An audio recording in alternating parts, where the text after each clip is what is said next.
अस्सलाम वालेकुम जी। आज आप लोगों के लिए बना रहे हैं आपकी रिक्वेस्ट पर ब्रेड कचौरी। क्योंकि काफ़ी दफ़ा बहनों ने कहा कि उनके पास टाइम नहीं होता है कि मैदा गूंदा जाए उसके बाद कचौरियाँ बना जाए, तो ये एक उसका ऑल्टरनेटिव है और बहुत जल्दी बन जाता है। आपको चाहिए होंगे ब्रेड के स्लाइसेस जो बड़े वाले होते हैं और आपको कटर्स आसानी से मिल जाते हैं। आपकी मर्ज़ी, अगर आपने कोई इसको खूबसूरत करने के लिए एज वाला बनाना है या स्ट्रेट, मैंने स्ट्रेट से काट लिया हुआ है। याद रखिएगा कि एक कचौरी के लिए आपको 2 ब्रेड के स्लाइसेस की ज़रूरत होगी। तो जो मैं यहाँ पे काट कर रख चुकी हूँ, तो ये ब्रेड के स्लाइसेस हो के आपको चाहिए आलू यानी कि पोटैटोज़ मैश्ड और बॉइल्ड होंगे। ये हो गया। साथ में आपको चाहिए पीज यानी कि मटर, ये भी मैंने बॉईल किए हैं और यहाँ पर ड्रेन करके उसका पानी यहाँ पर रख दिया। बीच में जाएगा हरा धनिया, 10 फ्रेश कोरिएंडर, कॉटेज चीज़ जाएगी। अगर आपके पास कॉटेज चीज़ नहीं है तो जो आपके पास चीज़ अवेलेबल हो वो इस्तेमाल कर सकते हैं। हरी मिर्चें जाएंगी, ग्रीन चिलीज़ बहुत फाइनली चॉप करेंगे। चाट मसाला ये मेरा होममेड है।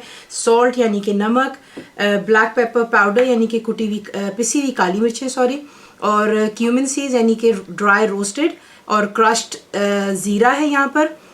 ये हो गई चीज़ें। इसको हम करेंगे डीप फ्राई। आपको दिखाते हैं इसको बनाना कैसे। क्या करेंगे, हमने इसकी जो फिलिंग है वो तैयार करनी है। आलू यहाँ पर आपके सामने, बीच में जाएगा हरा धनिया, I've already washed my hands।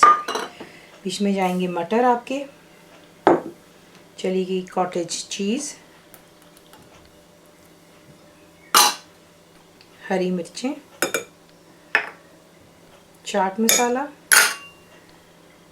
Black pepper powder, भुना कुटा ज़ीरा, नमक, और इन तमाम चीज़ों को आप अच्छी तरह पहले मिक्स करें। यहाँ पर आपको दिखाते हैं कि स्टफिंग किस तरह करनी है। तेल मैंने ऑलरेडी रख दिया हुआ है गर्म होने के लिए कि डीप फ्राई करेंगे।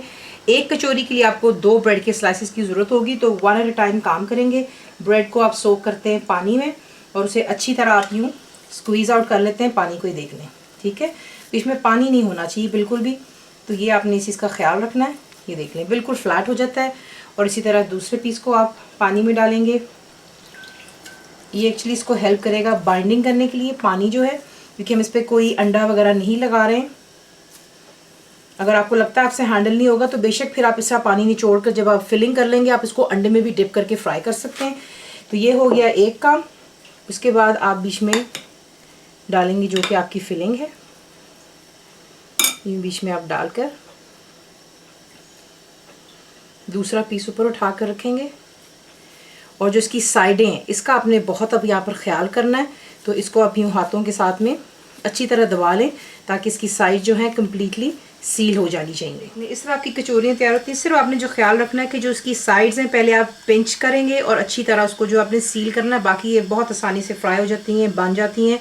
जायका बहुत अच्छा आता है। तेल हो चुका है गर्म, आपको दिखाते हैं इसको फ्राई के साथ गर्म। बीच में आप इनको ये स्लाइड करते हैं, ये देख लें। और ये बहुत जल्दी जैसे ही गोल्डन कलर पकड़ेंगी फ्राई होकर के ऊपर आ जाएंगी और आप इसको निकाल दीजिए। देख लें कि इसी तरीके से मैंने हिसाब से कहा है कि आप गर्म तेल में डालते हैं, ये एकदम से ऊपर आ जाती हैं। और जैसे ही आप देखेंगे इसका गोल्डन कलर हो गया, आप इसको जल्दी से निकाल करके एक प्लेट के ऊपर पेपर टॉवल डाल लें और एक्सेसिव ऑयल को ड्रेन हो जाने दें।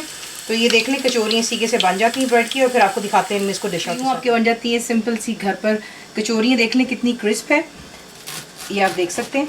आपको काट कर भी दिखा दिया है कि बीच में इसकी फिलिंग है, ये देखें। ये बहुत क्रिस्पी बनती है और ये आपकी ब्रेड कचौरी हो गई। ज़रूर बनाइएगा। फुल रेसिपी के लिए आप जाएंगे मेरी website which is cooked with faiza.net पर। बनाइए तो आपको कैसा लगा दुआ में याद रखें। And thank you for watching the video.